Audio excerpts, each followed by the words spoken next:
भूपेंद्र जी का समय और व्यस्त होने वाला है, क्योंकि लोकसभा चुनाव के बाद भाजपा के राष्ट्रीय अध्यक्ष जगत प्रकाश नड्डा के उत्तराधिकारी की तलाश शुरू हो जाएगी। क्या मैं भाजपा के अगले राष्ट्रीय अध्यक्ष से बात कर रहा हूँ? जो बनाएंगी पार्टी तय करेगी, पर इन चर्चाओं में कोई दम नहीं। मध्य प्रदेश को लेके तो आपको खूब शाबाशी मिली होगी एकदम। इस बार जो चुनाव हुआ है मध्य प्रदेश में, वो एमपी के मन में मोदी। शिवराज के लिए नहीं था।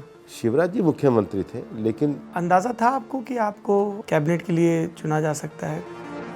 किसका फोन आया सबसे पहले? पार्टी अध्यक्ष जी का ही फोन आता है। कब पता चला कि एक गुजरात के नेता हैं अमित शाह, जो अब दिल्ली ज़्यादा आ रहे हैं, और फिर आपकी उनसे बैठकी शुरू हुई? मेरा उनके प्रति बहुत सम्मान है। क्या सिखाया अमित शाह ने आपको? सादगी, मेहनत।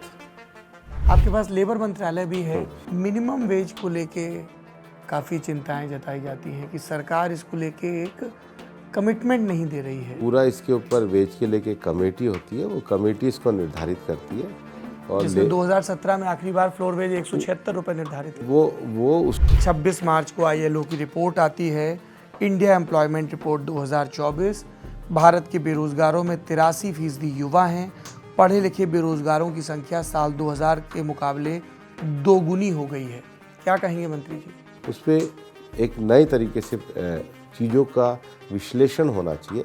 RTI के हवाले से रिपोर्ट छपी हैं कि अलग अलग विभागों में अभी भी 9 लाख से ज़्यादा रिक्तियां बाकी हैं। जितनी रिक्तियां की गई हैं वो पिछले सालों में सर्वाधिक हैं। एक विषय है ग्रीन फंड के इस्तेमाल का। इसने NGT के सामने एक रिपोर्ट जमा की और कहा कि हम ग्रीन फंड का 80% इस्तेमाल ही नहीं कर पाए। वो कैंपा का पैसा आने के बाद राज्य सरकारों को दिया जाता है। आधे राज्यों में तो आपकी सरकार है, सख्ती क्यों वहाँ नहीं पे कर आ पा रहे रहे हैं? आ रहे हैं। डबल इंजन की थ्योरी दी जाती है। जहाँ पे परस्यू हो रहा है, अच्छा परस्यू कर रहे हैं। और अभी अगर आप देखेंगे तो आंकड़ों में सुधार हुआ है। पुराना एपिडेविट है। ये 20 मार्च का है। एक सत्य हमारे सामने ये है कि चीन का बड़ा थ्रेट है और हमें ऑल वेदर रोड चाहिए। हमें अपने बॉर्डर पे बहुत कमाल की सिक्योरिटी चाहिए, जिसको लेकर नरेंद्र मोदी सरकार मुखर भी रहती है। दूसरा, जो बार बार रवि चोपड़ा कमेटी की रिपोर्ट में कहा गया कि ये सारे डेवलपमेंटल प्रोजेक्ट्स बनाते समय पर्यावरण की चिंताओं का भरपूर ख्याल नहीं रखा जा रहा है।